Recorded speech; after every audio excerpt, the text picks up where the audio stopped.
was so successful for these. We ended up acquiring a company that does just this, builds sales calculators, really slick ones for companies. There was a company called Alinea that we acquired a couple years ago. I just recognized that, in my opinion, was a part of the future of selling was this, we weren't doing as a company, Mediafly wasn't. People would ask, well, how much money are we going to make if we buy Mediafly? And usually my answer was, well, how about we just give it to you for free for 6 months and then you'll know. So the ability to upfront quantify the value of the product was something we struggled with, right? So now we're good at it.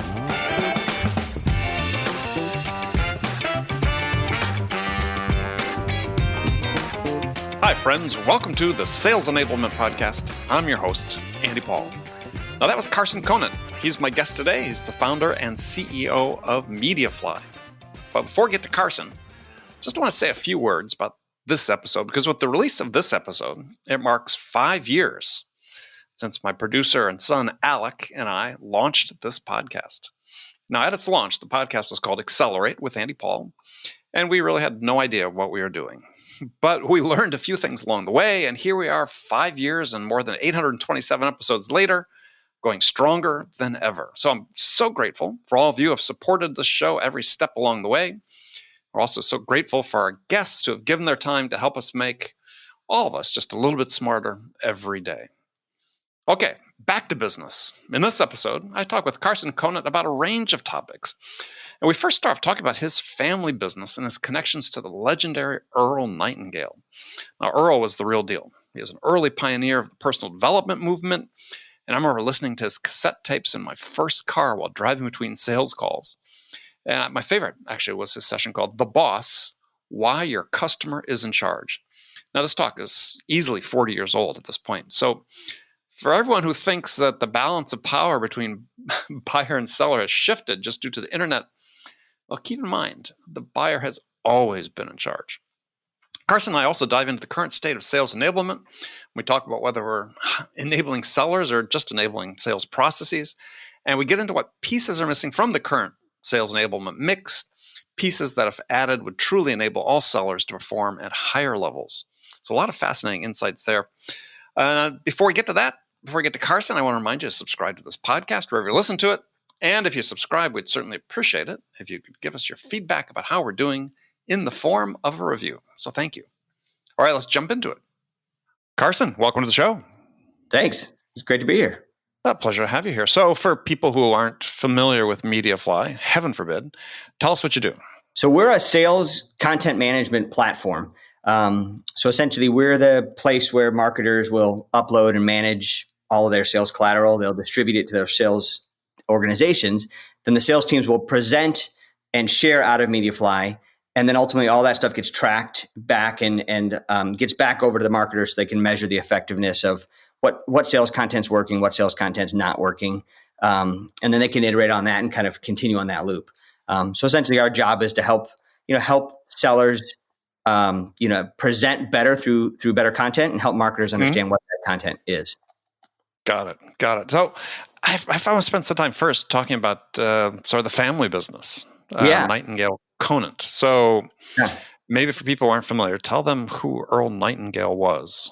Yeah. So Earl Nightingale was my grandfather. He and his partner, Earl Nightingale, were essentially kind of the godfathers of self-improvement, at least in the audio space. So they published authors like Deepak Chopra and Wayne Dyer and Brian Tracy and Tony Robbins, all the names you'd think of when you think of kind of classic sales and kind of self-improvement and professional development.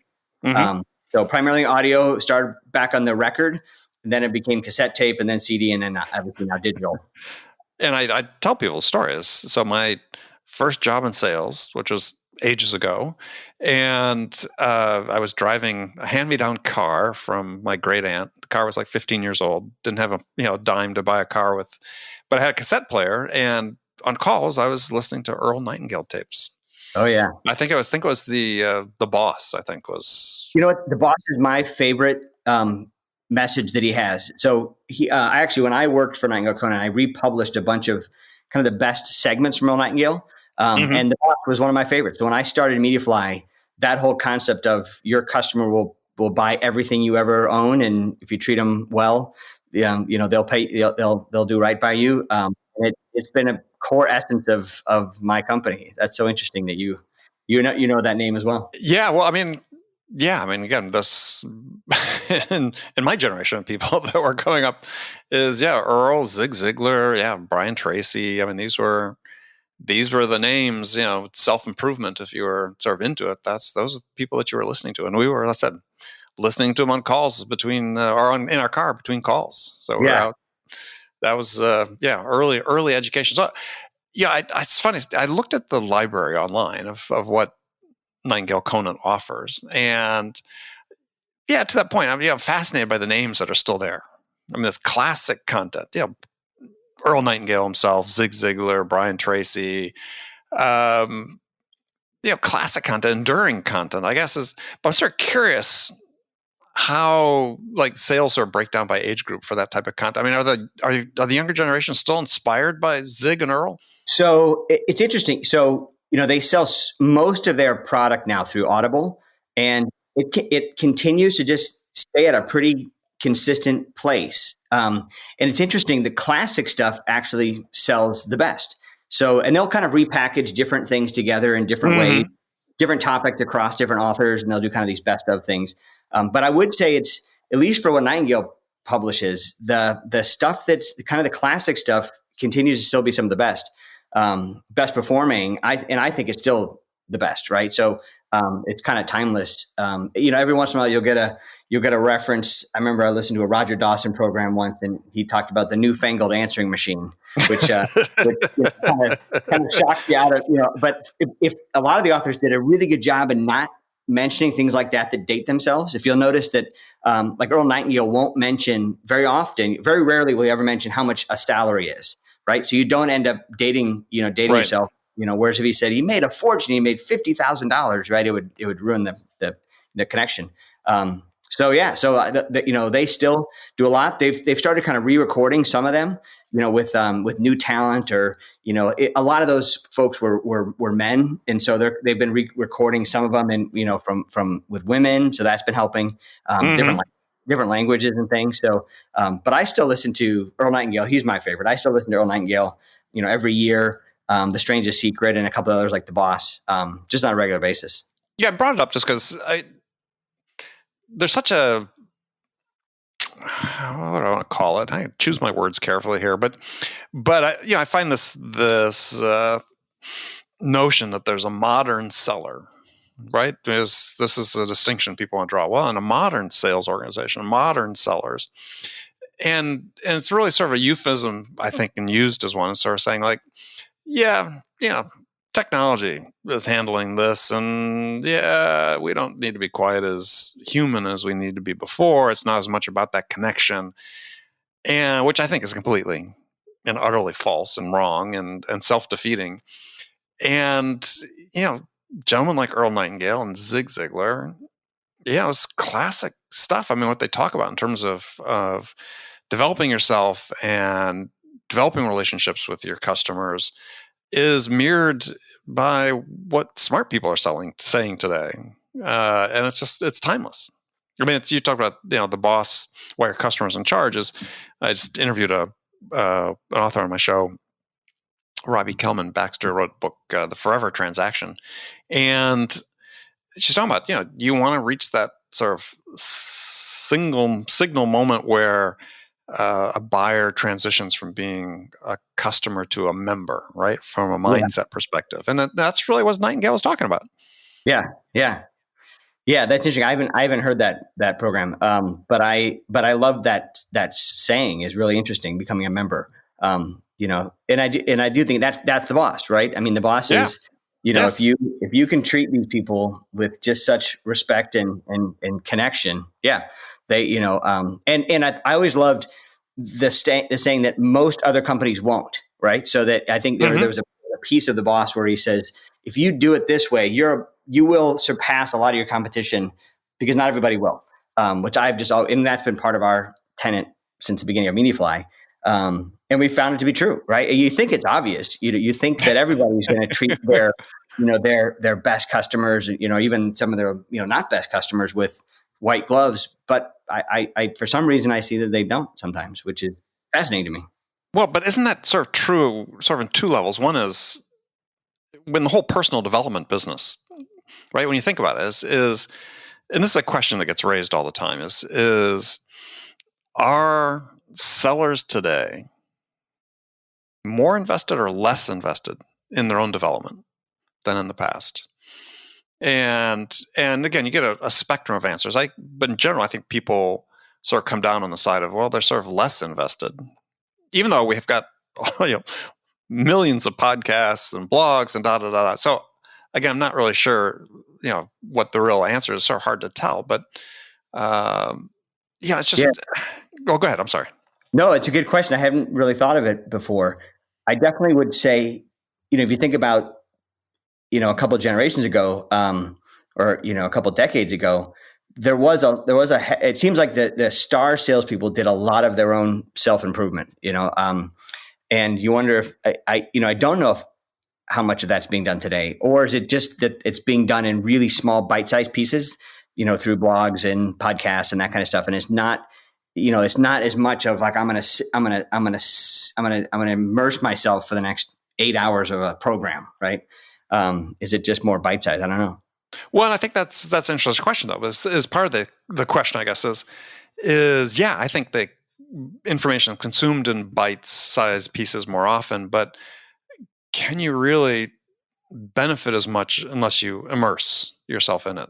And so whether it's a program or in my case, I use the example times of reading a book.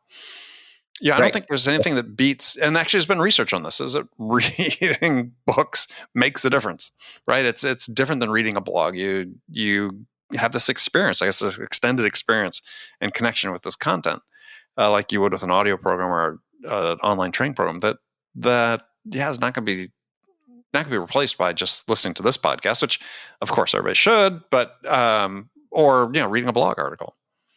Right. You also think about just the amount of windshield time that salespeople had before, because they didn't have Zoom, they didn't have all these other technology, they didn't have cell phones. So you had a lot of windshield time, and you didn't have a lot of things you could do, right? You could listen to the radio, you could listen to a couple cassettes. That was, it's kind of all you had. I feel like when the cell phone happened, I mean, being in that business, I was there for about almost 10 years. When the cell phone happened, all of a sudden it gave people that are on the road a whole other thing they could be doing, right? So that was a big shift. And then when digital happened, it was like you had an infinite amount of things you could be doing. Mm-hmm. So now all of a sudden, I feel like that windshield time for a professional salesperson was a good amount of time for learning to kind of improve themselves. And it was also it felt to me like it was much more of a battle back then. I mean, it was a hand-to-hand combat in every, I felt like a salesperson, right? Well, I wrote about that just last week, actually, in a post. Is like, I knew my competitors' names. I recognized them by sight. If we crossed each other in the lobby, it's like I knew who they were, and I talk about I took great sense of satisfaction knowing that I was the last appointment of the day. Because if I was the last appointment of the day, I had the inside track. Yeah. That's funny. And it was personal, right? As my boss says, in the context of the story, my boss talking about, if you lose a deal, it's basically the competitor reaching into your pocket and pulling money out of it. Right. That's how we felt about it. Yeah. I still feel like that when I lose a deal every once in a while. But but it gets back to the point you're talking before is what are you prepared to do, right? To get better, because it's you were talking about more a competitive product basis, but it's in a company basis, but it's really true as an individual I look at the difference between winning and losing in sales as being a matter, I call it the 1% difference. You have to be 1% better in some dimension to win. Yep. And if you ask a seller a question, how much did you win that last deal by? Well, they say, well, we're cheaper. No. Just percentage wise. Mm-hmm. You were 100%. You won. How much did you win by? Yeah. No idea, right? How can you can't quantify it. Right. That's a good point. Yeah. You went home with the gold medal, but you don't know how far ahead you were. Yeah. So you just assume you have to be 1% better. So what's that? In high school, and my track coach and cross country coach was, if he thought we weren't working hard enough, he goes, well, how hard do you think your competitors are working today? You quit after 5 miles. They're probably running 6. What do you think? Right. Yeah. I was like, well, I guess I got to go run 6 or 6.5. right? Because I want to be better than they are. Yeah, very true. So it's like, this is the part I just wonder, sort of long-winded discussion to get this point. Is like, yeah, are people motivated enough to think about it in this context? I just have to be 1% better. What do I have to do to get 1% better today compared to what I was yesterday? Yeah. It was so interesting too, in having been in that business for so long, the people that really adopted this thinking were the ones that were not necessarily the ones that needed it. So it was kind of counterintuitive. It was always the folks that were the poor performing sales reps were not using the motivational materials or self-improvement materials. It was the ones that were performing well. So it seems kind of counterintuitive. I remember my grandfather told a story about, I can't remember if it was Studebaker or something. There was an auto company that was going out of business.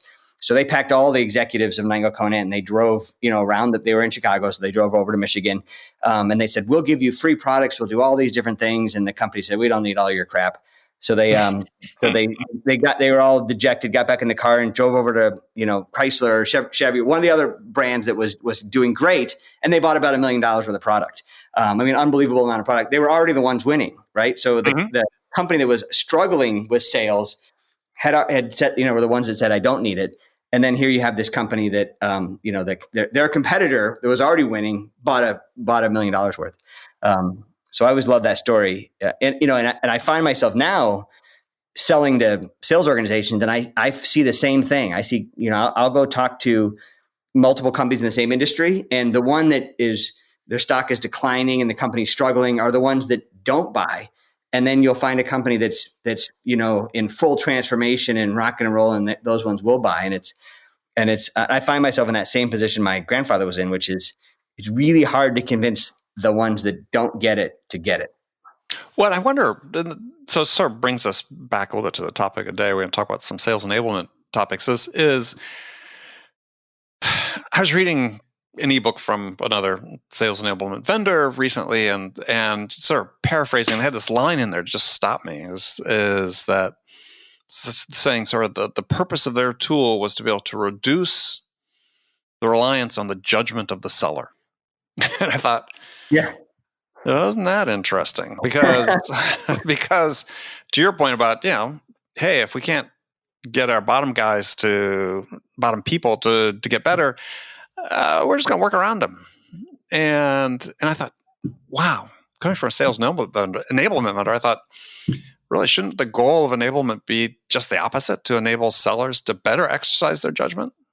You know, about questions to ask and the tactics and strategies and understanding, the real true needs of the buyer and so on. I mean, it's funny. It's like we've come 180 degrees. Yeah. It's interesting because I am not a natural salesperson. So I think I'm a product person. I'm a relationship person, but I'm not a great salesperson. And what in your mind is a great salesperson, though? So that's a good point. So I think I define a great salesperson as somebody who delivers the sale when they say they're going to, and and within the time frame that they're obligated to deliver it. Right. So a great salesperson has a quota, and they figure out how to get the deal across the line. Collaborating with their customer within that time frame. Right.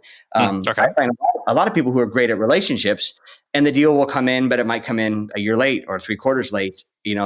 And in some cases, I think the natural tendency is that you don't want to push on the customer. Or in my case, I do way too much show up and throw up. I love demoing the product. I love giving it away. I always struggle to charge for things just because I love the product so much. I'm like, just start using it for free. I'll figure out how to charge you later. So, but I think it all comes down to, in some degrees, it's been lack of confidence and ability to quantify the value and then convey the value. And what I think is neat is when an enablement solution can help a rep like me sell better. Because it's because I have a lot of the other capabilities, but if you can help, if you can help guide a conversation to be more succinct, you can help it keep it a little bit more about the customer and not less about the product. And I think content can do that. So we kind of come from a content background, and our role in enablement. So I'm kind of a recovering show up and throw up salesperson that I love using a solution when it can help me sell well. I think So I don't have to be, like you're saying, sold around like that, like the example you gave there, right? I can be up leveled to sell well with the right tools. Yeah. Well, so speaking of the tools, then is and this is sort of a bigger topic, but one that a lot of people are talking about is how do we enable sellers to perform up their potential? And it's interesting. The whole sales enablement space sort of started on this idea of content management, but it's expanding quite a bit beyond that. But in general, I just wonder, what are we missing in terms of enablement? And this is across, we talking a little more globally. What are we missing? Because we get the CSO insight reports. Everybody talks about 50% of reps throw up their hands because only 50% of reps are making quota or less, and it's like, yeah, everybody gets hysterical about that, but I'm not sure it's any different than it's ever been. Right. But given that is the case, at least seemingly from the data, are we wasting a lot of time and effort trying to change that, or are we just trying to do the wrong things? Yeah, it's a good question, and I don't know if I have the answer. What I can say is I've seen companies do some really innovative things that take that bottom half and help them perform more like the top half. So I've seen it being done. PepsiCo, I think, was a good example of a company that we've worked with that did that. Miller Coors was as well. So what were the keys for them to be able to do that?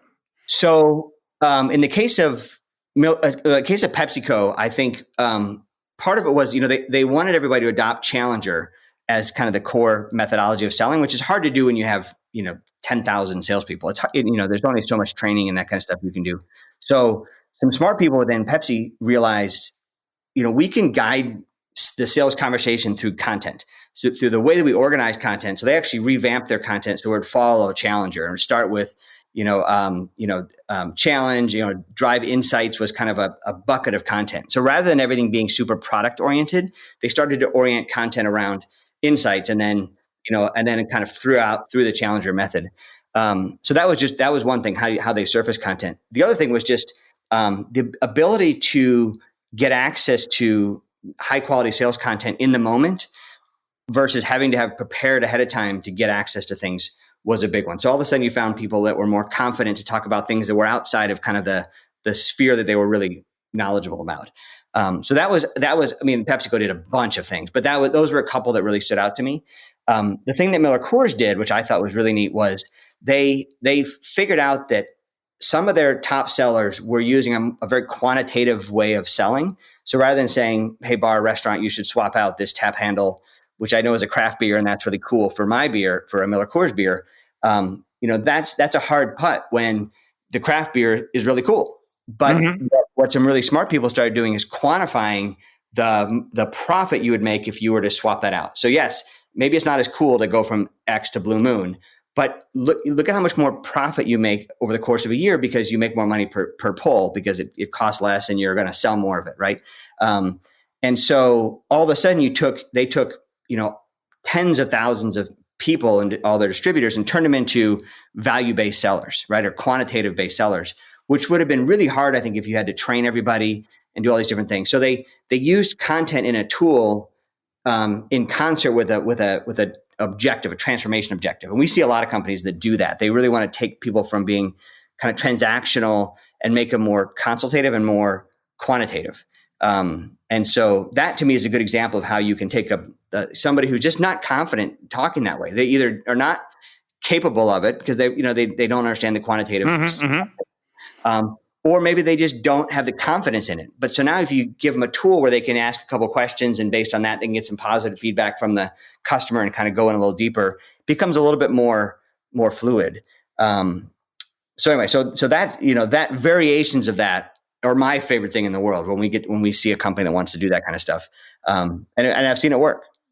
Well, and the thing that's interesting about those examples, both of them are, we're talking about something that's not a complex sale. This is not selling a complex technology system or a piece of SaaS software. It's a business to business a little more transactional, but it's personal. It can be reduced to quantification, which is really I would want to use a better word. It required, even though they shared these insights with sellers, it required them to attain a certain level of business acumen right? When Right. you're talking about the profitability of the customers and so on, which I think I think they're fascinating examples. Because Yeah. it's, one of the things that is complained about oftentimes and with B2B sellers, complained about by the buyers is, look, I'm talking to these sellers, they just don't know enough about business to be able to help me, right? I'm a CEO, I'm talking to this, 24-year-old punk, and I was in that position. And Yeah. I understand, because I was 24 and I look 16, and trying to sell a $500,000 piece of equipment, system to run their business, accounting system to run their business on, and it's like, we got a little bit of a problem here because, what do I know about business to help them? So Right. having that tool, as you talked about, it's not just they're reading a script. It's they themselves are learning the reps Right. about Right. it. And you go do that 10 times, you're going to begin to understand and put it into context, and you develop some business acumen that's relevant to what you're doing. Yeah. Yeah. And we actually ended up, it was so successful for these. We ended up acquiring a company that does just this, builds sales calculators, really slick ones for companies. There was a company called Alinea, and then we acquired a couple of years ago. Right. Because, I just recognized that this, in my opinion, was a part of the future of selling, was this, we weren't doing as a company, Mediafly wasn't. People would ask, well, how much money are we going to make if we buy Mediafly? And usually my answer was, well, how about we just give it to you for free for 6 months and then you'll know. Which back to your earlier comment, your sales reps don't want to bring you on sales calls because you're getting rid of 6 months of their commission. Yeah, they hate when I do that. So the ability to upfront quantify the value of the product was something we struggled with, right? So now we're good at it. So it can be something that a company can learn. The other thing I think, with all this sales enablement, you mentioned that sales enablement started with content, which I think is true. And if you look at all the major players, we started in content, and then we all spread out into other things. And I feel like almost to a disservice of content for most of the companies. Content has not gotten any better. It's still linear, boring, still very flat. There's been a couple of us like Mediafly and a couple others that are invested in content, but a lot of them invested in, how do I create like wizards in order to spit out a little bit more of a personalized, boring, flat piece of presentation, right? So at least it'd be personalized. And then you start to see sales enablement broadened into a lot more of like next best action around the seller and that kind of stuff, which then collides with companies like Clary and Outreach. So I think that the lines have been blurred there, and actually Forrester, is breaking up the space in, what used to be just broadly sales enablement is now sales engagement, sales content solutions, and sales readiness. Because training was another thing. If I would tell people I'm in sales enablement, and they'd say, "Oh, you create training," and so it just meant such different things for different people. So what I think you're starting to see now is, you're seeing a couple companies that are doubling down on content, going back to the roots and saying, the content can be better, it can be more interactive and dynamic. It should not be linear. If somebody comes into my office and presents in a linear way, I'm like, this is terrible. We'll call them out on it and say, we actually gained a couple customers that way. And because they were selling to you, and they were selling, and we'd be like, we'll buy from you, but that was terrible. That was, you're digging on your computer trying to find a video. You tried to play something that didn't work.